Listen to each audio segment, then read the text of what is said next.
How has that been, the transition for you?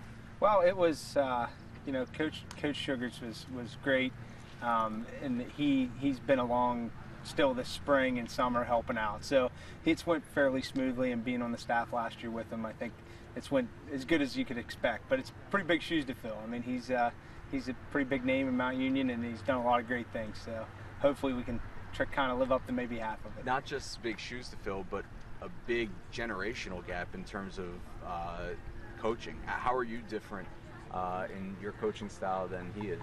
Well, I mean, I think there's some differences, but Coach Sugars was very good at kind of adapting as things went on, and he was he rolled with the times, and I know he would say it was a little different when he played or a little different when he started coaching, but he did pretty well with that. But there's definitely some differences, but mostly we were saw eye to eye on most things. So. How do you think the players have adapted to you so far? Well, I think well, because being around last year Sure. and being involved in running the offense and stuff last year. So I think everything's went well. I taught most of them in school, so I think it's went as well as you could hope for. So you guys had such a great season and then ended prematurely, at least in terms of how seeding works out. Right. How much has that, and you still have a really good team coming back, so how much has that kind of driven you guys in this offseason? I think last year was, a step in the right direction. We got to taste a little bit of that, what the playoffs felt like, and get to play at the caliber team like Forest Hills was great. And I think it made, guys this year a little more hungry for, hey, we want to get back there and we don't want to, exit as early. So what are the team's biggest strengths going into this year?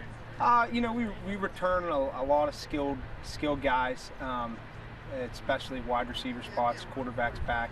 So I mean, those are some strengths. But we have to replace. We lost, definitely defensive front seven, couple offensive linemen. So there's definitely some holes to fill. So we'll see. One of the things you mentioned on the profile form that you filled out and sent back to us is that the team is lacking a little bit of toughness and leadership and discipline. Yeah. Those aren't three things that you expect to see a coach call his team out for.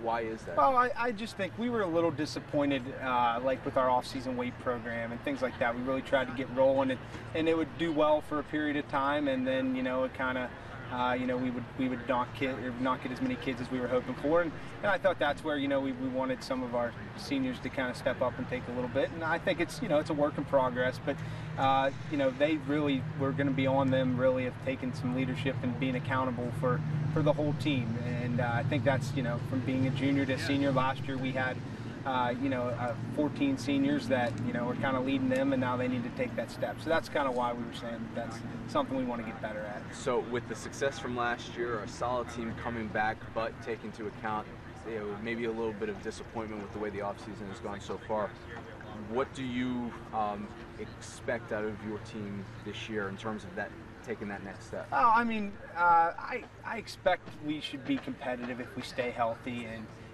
hopefully, but our schedule is so tough, and with these schools that are here today. So, we hope to take a step from and build on last year, and hopefully, continue to be successful. But it's not easy, so we'll see.